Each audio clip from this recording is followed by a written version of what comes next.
السلام عليكم ورحمة الله وبركاته، يا رب تكونوا بخير.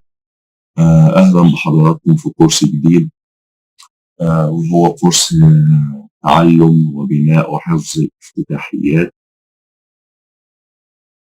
في الكورس ده هتقدر تتعلم إزاي تبني افتتاح قوي سواء بالأبيض أو بالأسود، وإيه هي أهم الافتتاحيات في الشطرنج الحديث، وإزاي لو أنت بالأبيض آه، تكون على دراية بالافتتاحيات اللي هتواجهك، ولو بالأسود إزاي تبني موقف قوي متعادل وممكن تفوز بيه. والجزء المخصص دلوقتي في الافتتاحيات اللي احنا مجهزينها هو الدي 4 والسي 4 والرد عليهم والافتتاحيات، وايه هي أهم الافتتاحيات بالأسود اللي تناسب الرد على الدي 4 والسي 4 بالأسمر. زي ما انتم شايفين، أول افتتاح هو الدفاع الهندي أو The Indian Defense، وبينقسم لأربع تفريعات. كل تفريع من التفريعات دي بينقسم كذا لاين. خلينا واحدة واحدة. أول تفريع The King's Indian، The Grunfeld. تاني حاجة الجرونفيلد، دفاع الجرونفيلد. تالت حاجة The Nimzo Indian Defense، دفاع نيمزو الهندي.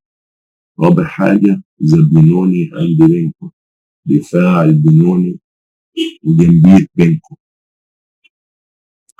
زي ما حضراتكم شايفين كده، الدي 4 الأبيض بيبدأ بالدي 4 على طول. أنت بتبدأ الدفاع الهندي زي إنديان ديفنس بنايت اف 6، بيبدأ هو المين لاين بتاعه عادي سي 4 تود جي 6، بيطلع بالحصان نايت سي 3، بتطلع انت بيشوب جي 7،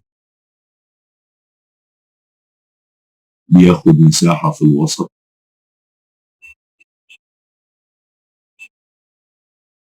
بالاي 4 بتلعب الدي 6، بتمنع الاي 5.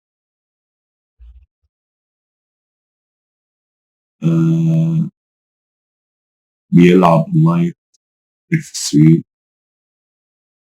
بتروح انت مبيت،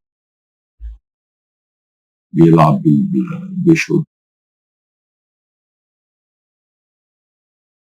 اي 2، تلعب اي 5. وفي الوضع ده لو انت ملاحظ ان الاسود سابق في الانتشار وفي التبييت، ووضعه مستقر والملك بتاعه آمن. الأبيض الملك بتاعه لسه في نص الرقعة، فبيبتدي على طول الأسود يستغل النقطة دي وبيلعب اي 5 بحيث يفتح الوسط ويهاجم، ويفتح العمود ده على الملك والعمود ده على الوزير، ويهاجم بالقطع قبل ما الملك الأبيض ما يبيت. دفاع قوي جدا سوليد، يقدر يقف قدام الافتتاح القوي ده بي 4. ده الشكل العام للدفاع الهندي أو The Indian Defense. زي ما حضراتكم شفتم نبذة عن The King's Indian أو الدفاع الهندي. تاني حاجة هتشوفوها حضراتكم الكينجز انديان أو هند الملك، بينقسم لكلاسيك زي ما حضراتكم شفتم، وفي حاجة اسمها تاني حاجة اسمها ذا بيونيت أتاك، هجوم بيونيت أو بايونيت، هجوم بايونيت. وذا فاشون قبل ده تالت حاجة، alternatives ده رابع حاجة، وبلاك افويد black and white ده خامس حاجة. illustrative games ألعاب مختلفة زي ما حضراتكم شايفين. الكلاسيك والبيونت والفاشن والالترنيتيف والافويد والإلستريتيف.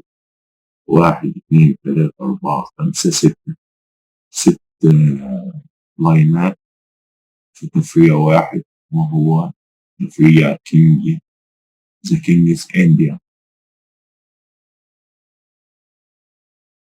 6 لاينات في تفريع هند الملك.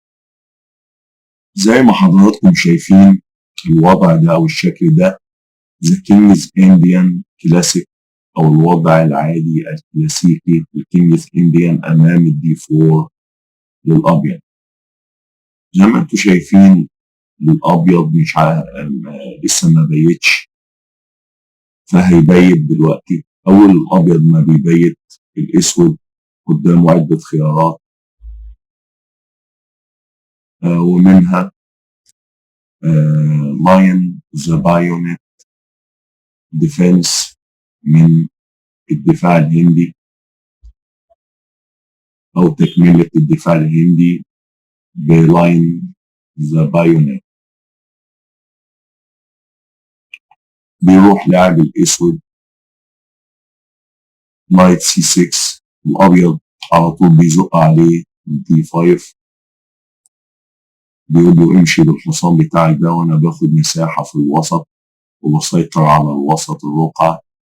على طول بيرجع بالشكل ده. الاسود نايت دي 7. على طول الابيض بيحاول ياخد مساحه في جناح الوزير بجانب مساحه الوسط الرقعه. على طول بيرد عليه الاسود بنايت اتش 5، بياخد مساحه على جناح الملك الابيض. على طول بيرد الابيض عليه بالروخ بي 1، بيفتح جناح الملك الاسود. والوضع ده اسمه ذا بايونيت كينجز انديان. بيمشي الوضع زي ما حضراتكم شايفين نايت جي 5، بيرجع تاني بالحصان نايت اف 6، بيشوب اف 3، والاسود بيلعب اي 6. لعبة مهمة جدا او نقلة مهمة جدا، لان الابيض هيحاول ياخد مساحة على جناح الوزير، والاسود بيحاول يفتح الوسط وبيحاول يفتح جناح الملك، والدور بيكمل بالشكل ده.